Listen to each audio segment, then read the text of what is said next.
आणि टोल दरवाढीच्या मुद्द्यावर आता मनसे अध्यक्ष राज ठाकरे स्वतः मैदानात उतरले। निवडणुकीच्या वेळेला जेव्हा मतदानाला तुम्ही जाता ना त्यावेळेला ना तुमच्या डोक्यात टोल असतो ना तुमच्या डोक्यामध्ये तुमच्या शाळेच्या बसेसची वाढ झालेली फी त्यानुसार राज्यातल्या सगळ्या टोलवर जे 4 व्हीलर्स आहेत किंवा छोट्या गाड्या आहेत त्यांना आम्ही मुक्ती दिलेली आहे। केवळ कमर्शियल मोठ्या व्हेकलवरच टोल महाराष्ट्रातल्या टोलवर आपण त्या ठिकाणी घेतो। अस्सलाम वालेकुम जय हिंद दोस्तों, मैं तनवीर इसरार। हम सब टोल्स के बारे में काफ़ी न्यूज़ देख रहे हैं। जो टोल हम भरते हैं जब भी हम एक कार से पास होते मुंबई के अंदर एंट्री लेते या एग्जिट लेते, आप देखेंगे कि हमें टोल भरना पड़ता है। बहुत से लोगों को पता नहीं है किस चीज़ का पैसा हम भर रहे हैं, पर एक टोल, बस एक टोल बोल के सबको आदत हो गई और हम पे करते हैं उस चीज़ को। भले हमारे रोड आगे पॉटहोल से भरे हो या आगे लोगों की जाने जा रही हो, लोग वो भी देख रहे हैं कि मेंटेन बराबर नहीं हो रहा है या नहीं हो रहा है, लेकिन हम सब को आदत हो गई है कि टोल भरने की। लेकिन इस वीडियो में मैं आपको बताना चाहूँगा कि देखिए टोल हम खास करके मुंबई के टोल्स हम क्यों भर रहे हैं। तो इस वीडियो को एंड तक ज़रूर देखें। हम पूरा जानने की कोशिश करेंगे कितने सोशल वर्कर ने इसके ऊपर काम किया, आरटीआई एक्टिविस्ट ने इस पे काम किया और एंड में रिजल्ट क्या आया। हम जो टोल पे करते हैं जब मुंबई में हम देखते हैं, खास करके 5 एंट्री पॉइंट्स के ऊपर आप देखेंगे कि हम टोल के गेट्स लगे हुए हैं और हम टोल भरते हैं। और वो गेट्स है Dahisar on western express highway, Vashi on Sion Panvel highway, Vashi toll I mean, Airoli bridge के पास, और 2 पॉइंट्स मुलुंड में हैं जो लाल बहादुर शास्त्री मार्ग, जिसे एलबीएस नाम से भी जाना जाता है, और ईस्टर्न एक्सप्रेस हाईवे पर हम सब एक्चुअल में इस टोल को अगर आप देखेंगे इसलिए भरा जाता है ताकि 50 के करीब फ्लाईओवर्स मुंबई में बनाए गए थे और वो फ्लाईओवर्स बनाने की कॉस्टिंग थी अराउंड 1500 करोड़ 1500 करोड़ रुपए के ये फ्लाईओवर्स बने थे। और ये महाराष्ट्र स्टेट के तरफ से फ्लाईओवर्स बने थे और उसी को रिकवर करने के लिए टोल गेट्स यहाँ पे लगाए गए थे। जैसे मैंने कहा कि महाराष्ट्र गवर्नमेंट के तरफ से ये बने गए थे। Maharashtra state road development corporation, जिसे हम MSRDC के नाम से भी जानते हैं, उन्होंने इस हमारे टैक्स के पैसे से इस फ्लाईओवर्स को बनाया था। उसके बाद उन्होंने 2010-11 तक कुछ सालों तक खुद से गवर्नमेंट ने इसे मेंटेन किया था। इसे टोल कलेक्शन खुद उनके पास से, लेकिन सन 2010 के बाद इसे एक कंपनी है MEP private infrastructure private limited, आपने देखा होगा टोल, अगर आप मुलुंड या ऐरोली में देखते होगे तो MEP के यूनिफॉर्म्स पहने हुए एम्प्लॉयज़ दिखते होंगे आपको।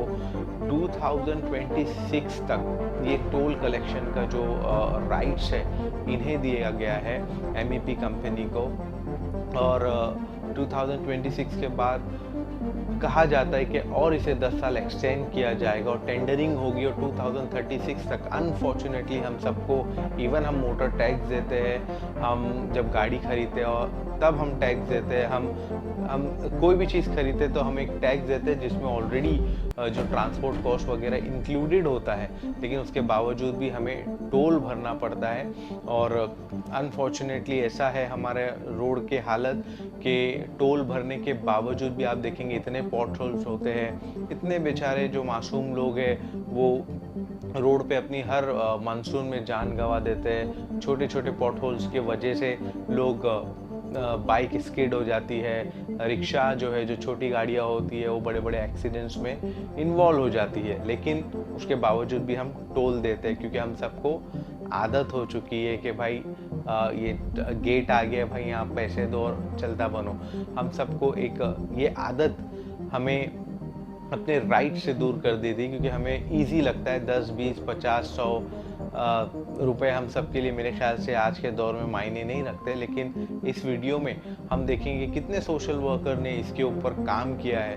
खास करके मैं आरटीआई एक्टिविस्ट जिन लोग हैं, जो हमारे भाई बहन हैं, उन्होंने इस पे काम किया है। और आप समझने की कोशिश करें कि ये कितना बड़ा, बहुत से नेता इसे एक लीगल स्कैम भी कहते हैं कि भाई महाराष्ट्र में या कोई भी स्टेट में जो टोल टैक्स है वो एक बड़ा स्कैम है, उनके पॉइंट ऑफ व्यू से ये कहते हैं। लेकिन MSRDC के जो वकील है, जो सॉलिसिटर्स है, उनका पॉइंट ऑफ व्यू ये है कि भाई इंफ्रास्ट्रक्चर जो बनाने का कॉस्ट था वो तो अलग था, लेकिन हमें इस चीज़ को मेंटेन करने का भी एक कॉस्टिंग होती है। उस वजह से जो इसका ड्यूरेशन है, जो इसका कलेक्शन है, बढ़ते जा रहा है और उस वजह से इसका ड्यूरेशन जो है बढ़ते जा रहा है।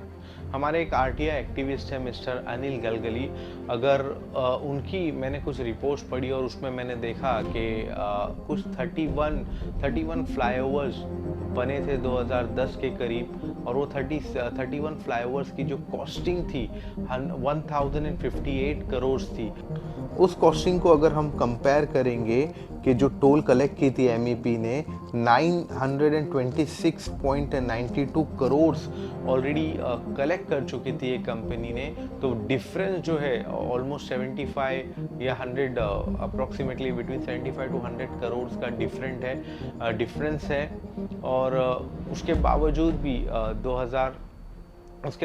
भी आज 2023 है, लेकिन हम सब टोल जो है वो आज भी भर रहे हैं। जब हम मेंटेनेंस की बात करते हैं, रोड्स के जो मेंटेनेंस की बात करते हैं, तो यहाँ पर भी थोड़ा कॉन्ट्रडिक्ट है। अगर आप देखेंगे अनिल जी की जो आरटीआई रिपोर्ट्स मैंने देखी, उसमें लिखा है कि 1999 से 2010 तक का जो स्पेंड था वो 119 करोड़ का था।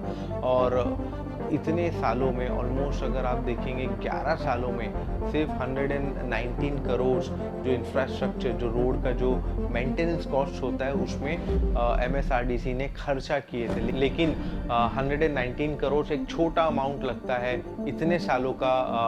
जब गवर्नमेंट इसे संभाल रही थी तो इतने सालों का जब मेंटेनेंस कॉस्ट था इतना कम था, लेकिन जब एमईपी या दूसरे प्राइवेट एजेंसीज के पास अगर ये मेंटेनेंस का गया है तो इसका कॉस्ट जो है काफ़ी बढ़ गया है। तो ये भी एक पॉइंट ऑफ कंसर्न है हम सबका।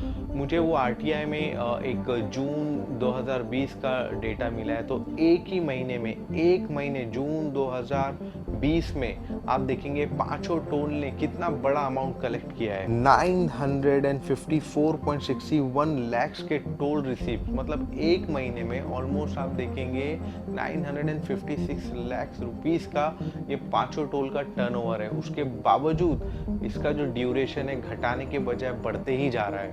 अब जब हम गवर्नमेंट के फेवर की बात करते हैं तो उनका ये कहना है कि जब 2 लेन से 6 लेन्स का रोड बन रहा है या एक्सटेंशन हो रहा है रोड, या बीच में कोई भी काम आ रहा है, तो वही ड्यूरेशन जो है वो आगे बढ़ जाता है, जो कॉस्ट है जो बढ़ जाता है। ये आज के तारीख में आप देखेंगे ओला, उबर और दूसरे टैक्सीज है, व्हीकल, हर इंसान के घर में एक गाड़ी है ही।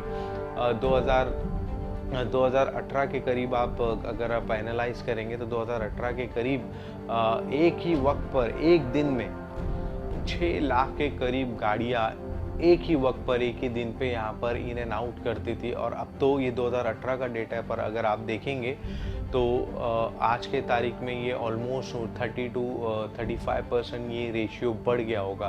तो मेरा इस वीडियो के माध्यम से आप सबको मैं ये कहना चाहता हूँ कि देखिए, आप टोल तो पे कर रहे हैं, लेकिन हमें जो फैसिलिटी, जो इंफ्रास्ट्रक्चर जो हमें एक्चुअली मिलना चाहिए, आप देखेंगे यूएस के रोड देख लीजिए, आप यूके के रोड देख लीजिए, इवन आप गल्फ में रोड देख लीजिए, वहाँ पर आपको एक भी पॉटहोल मुश्किल से नहीं मिलेगा जहाँ तक मेरा ख्याल है। मैंने जहाँ तक देखा हो, मुझे तो कोई ऐसा दिखा नहीं। पर हमारे इंडिया में हम पेट्रोल का हायर रेट पे कर रहे हैं, हम गाड़ी में इंश्योरेंस ले रहे हैं, हम गाड़ी में हमको एडिशनल जो अगर आप टी परमिट की गाड़ियाँ देखेंगे तो उनको एवरी ईयर टैक्सेस भर रहे हैं। और हम जब प्राइवेट कार लेते हैं तो 1 टाइम टैक्स देते हैं। 10 लाख के ऊपर गाड़ी है तो उसका अलग से सेस टैक्स देते हैं। तो इतना देने के बावजूद भी हमें जो है एक अच्छा इंफ्रास्ट्रक्चर, अच्छा रोड हम गाड़ी चलाने के लिए एक सेफ्टी कंसर्न्स के हिसाब से मैं देखूंगा तो सेफ रोड नहीं मिल रहा है। आप सबको जागना चाहिए, आप सबको सवाल करना चाहिए, आपको सोशल मीडिया यूज़ करना चाहिए। आपको जब भी आप कोई सोशल एक्टिविस्ट को देखते हैं कि वो इस मुद्दे पर काम कर रहा है, वो चाहे कोई भी पार्टी हो, आप सपोर्ट करना चाहिए। बहुत सी पॉलिटिकल पार्टीज़ धर्म के नाम पे लड़ती है, लेकिन एक्चुअल में हर इंसान इंसान का जो टचिंग मुद्दा है वो ये मुद्दा है, ताकि हमें इस रोड टैक्स वगैरह भरने के बाद भी हमें ये टोल भरना पड़ता है, तो हमें ऐसे पॉलिटिकल पार्टीज़ का साथ देना चाहिए ताकि ये टोल जो है वो हम सब से लाइफ से जो है हमारे लाइफ से परमानेंटली हट जाए। हम देखेंगे कि आगे जो प्रोजेक्ट्स बन रहे हैं वो प्रोजेक्ट्स के ऊपर भी हमें टैक्स देना पड़ेगा, जैसे कि समृद्धि हाईवे बन रहा है।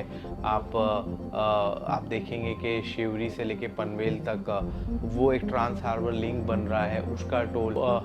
जो मरीन लाइन से लेकर विरार तक कोस्टल रोड बन रहा है वो रिसेंटली आपने देखा हमारे चीफ मिनिस्टर एकनाथ शिंदे ने उसे एक्सटेंड किया है, और फिलहाल एस्टिमेटेड उसके ऊपर भी एक कॉस्टिंग है, उसके ऊपर भी वन साइड का एक टोल है जो अराउंड 800 रुपीज़ होगा, और जो 30 इयर्स तक उसे भी कैप किया गया है, और हो सकता है जैसे मैंने कहा कि उसे भी आगे बढ़ाया जाएगा। पॉलिटिक्स भी इसके ये मुद्दे के ऊपर काफ़ी हो रही है, मैं उस पर भी कुछ बात करना चाहूँगा। मैंने आर्टिकल में एक पुराना आर्टिकल देखा, उसमें लिखा था कि 2014-15 में भी जब बीजेपी सरकार ने इसे अपने मैनिफेस्टो में डाला था, क्योंकि ये इतना टचिंग मुद्दा है कि हर इंसान के पास ऑलमोस्ट आज के तारीख में गाड़ी है, तो इसे मद्देनज़र रखते हुए मुझे ऐसा लगता है कि इन्होंने ये पॉइंट डाला होगा, पर काम अभी तक इसके ऊपर मोस्टली कुछ हुआ नहीं है।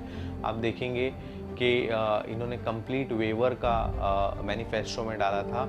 साहेब, राज ठाकरेंची थोड्याच वेळापूर्वी पत्रकार परिषद झालेली आहे, त्यांनी असं म्हटलेलं आहे शिवसेना भाजप युतीमध्ये टोलचा प्रश्न होता, त्यावेळेस त्या सरकारनं त्यावेळी सांगितलं होतं की टोलमुक्त महाराष्ट्र करू। असं आहे की जी घोषणा तेव्हा आम्ही केली होती त्यानुसार राज्यातल्या सगळ्या टोलवर जे 4 व्हीलर्स आहेत किंवा छोट्या गाड्या आहेत त्यांना आम्ही मुक्ती दिलेली आहे। केवळ कमर्शियल मोठ्या व्हेकलवरच टोल महाराष्ट्रातल्या टोलवर आपण त्या ठिकाणी घेतो आणि त्याचे पैसे राज्य सरकारच्या किटीतनं आपण त्या ठिकाणी दिलेले आहेत।